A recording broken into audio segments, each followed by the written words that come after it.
mobile d'appui à la scolarisation de Belsagne, baptisé EMA, a été créé à la rentrée scolaire 2019 suite à un appel à candidature de l'Agence régionale de santé.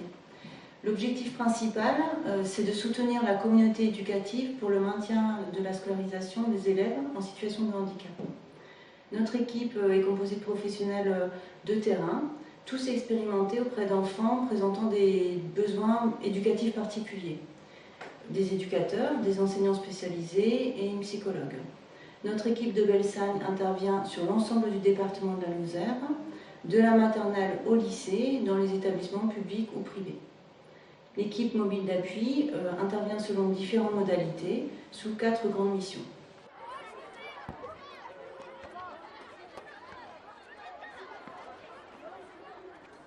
L'EMA intervient auprès de la communauté éducative pour les élèves notifiés et non notifiés, c'est-à-dire c'est une intervention indirecte auprès de l'élève. Comment faire pour saisir l'EMA? Quelle est la procédure d'intervention? Une fiche de saisine est téléchargeable sur le site internet de Belsagne. Elle est à remplir et à nous renvoyer après validation par le chef d'établissement. Après réception de la saisine sur notre boîte mail, un premier contact téléphonique est pris avec l'établissement demandeur pour comprendre le contexte de la situation. Les informations sont partagées ensuite en réunion pluridisciplinaire et un binôme d'intervenants est déterminé. Nous proposons alors une première rencontre sur place où nous écoutons l'équipe pédagogique et des premières réponses d'accompagnement peuvent être faites. Par la suite, nous proposons d'autres rencontres et l'équipe mobile est vraiment là pour accompagner et construire des réponses adaptées avec l'équipe enseignante.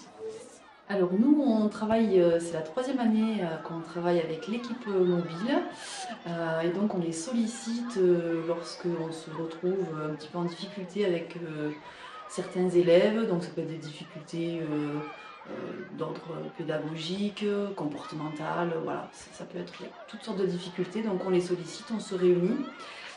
On échange, donc nous on explique nos situations et ensuite on échange avec l'équipe qui nous donne des conseils, qui nous font des retours et qui aussi nous oriente sur, voilà, vers tel ou tel dispositif qu'on pourrait mettre en place ou vers lesquels on pourrait orienter les élèves. Voilà. Les parents sont aussi au courant de ce qu'on met en place aussi avec l'équipe. Ils adhèrent et ils trouvent que c'est... voilà, ils nous font encore plus confiance, je pense, du fait qu'on a un regard aussi extérieur sur les enfants grâce à l'équipe.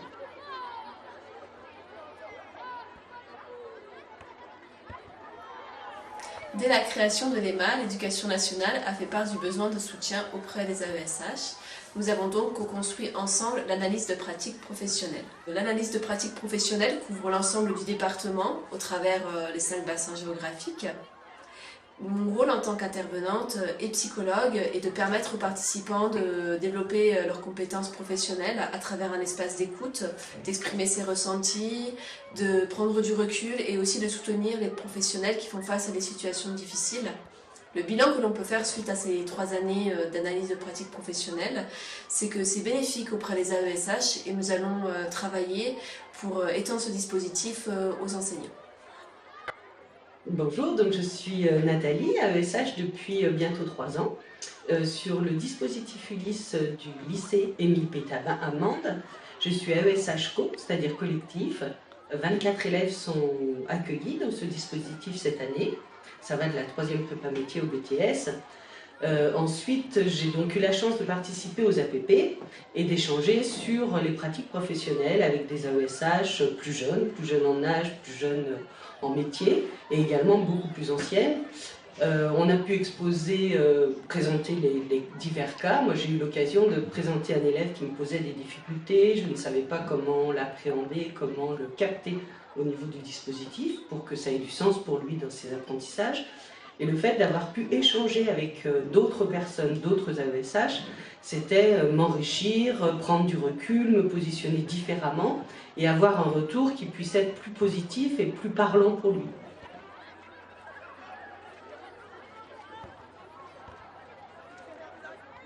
Il y a 2 types de formations, celles que nous proposons sur différents thèmes à destination de l'ensemble de la communauté éducative, aussi bien les enseignants que les AESH ou les personnels de mairie par exemple.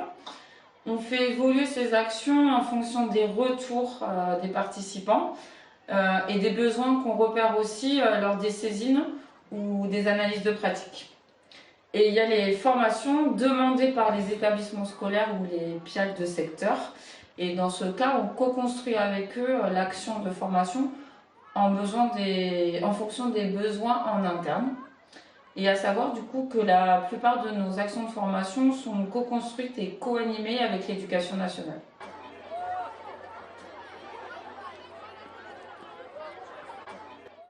Le travail de l'équipe pluridisciplinaire de la MDPH, c'est d'élaborer donc un plan personnalisé de compensation pour l'enfant en situation de handicap, notamment avec le plan personnalisé de scolarisation.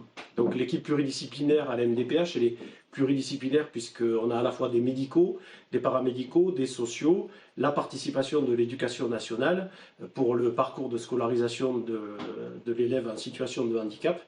Et donc la participation de l'EMA à l'équipe pluridisciplinaire permet aussi d'avoir cette vision médico-sociale au sein de l'équipe pluridisciplinaire de la MDPH qui permet de bien mesurer les besoins qu'a l'enfant en situation de handicap dans son parcours de scolarisation et plus largement de ses besoins de compensation.